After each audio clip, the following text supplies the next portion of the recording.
যদি কেউ বলে খাসি কোরবানি করা হারাম, আবাল কোরবানি করা হারাম, তো তার ইমানটা চলে যাবার সম্ভাবনা আছে। খাসি আপনাদেরকে আসামি বানাবে, খাসি করা ইসলামে জায়েজ নাই। খাসি কোরবানি করা যাবে কিনা, আবাল এটা কোরবানি করা সুন্নত এবং কিছু সংখ্যক আলেম বলে হারাম। যদি কেউ বলে খাসি কোরবানি করা হারাম, আবাল কোরবানি করা হারাম, তো তার ইমানটা চলে যাবার সম্ভাবনা আছে।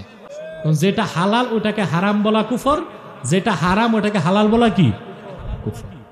এটা যারা বলে তারা যুক্তি দেখায় যে খাসি বা গরুর অন্ডকোষ কেটে দেয়, এটি তো খাসি বানায়। কাতউল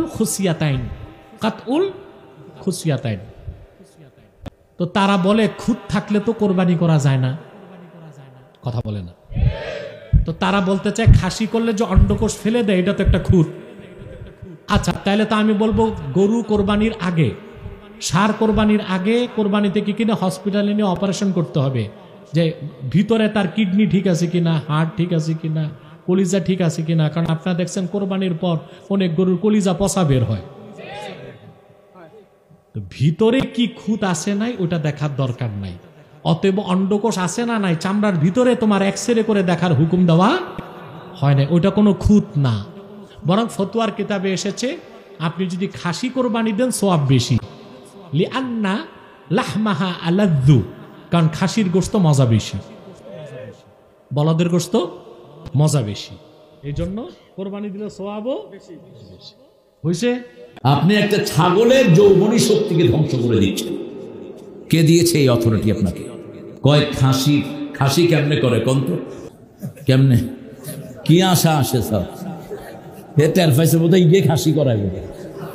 আপনি কেমনে খাসি করালেন? একটা প্রাণীকে যৌবনী শক্তি কেন নষ্ট করলেন?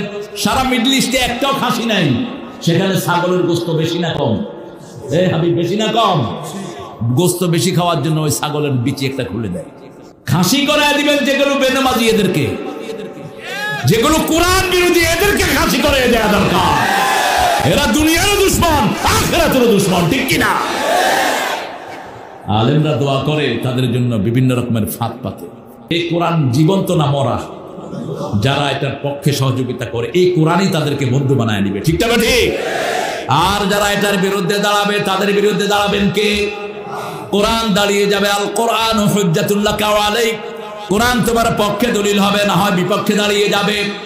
কিছু মানুষ বলে কোরআনের অর্থ সবগুলো জানতে হবে, অর্থ না জেনে পড়লে কোনো সওয়াব হয় না। রাসূল এই শব্দটাকেই হাইলাইট করলেন। রাসূল সাল্লাল্লাহু আলাইহি ওয়াসাল্লাম বলছেন, আমি বলি না আলিফ লাম মিম একটা হরফ, আলিফ একটা, লাম একটা, মিম একটা, যারাই পড়লো 30টা নেকি আল্লাহ তার আমলনামায় দিলেন, 30টা গুনাহ মাফ হলো, 30টা মর্যাদা বাড়লো, ঠিক না? ঠিক।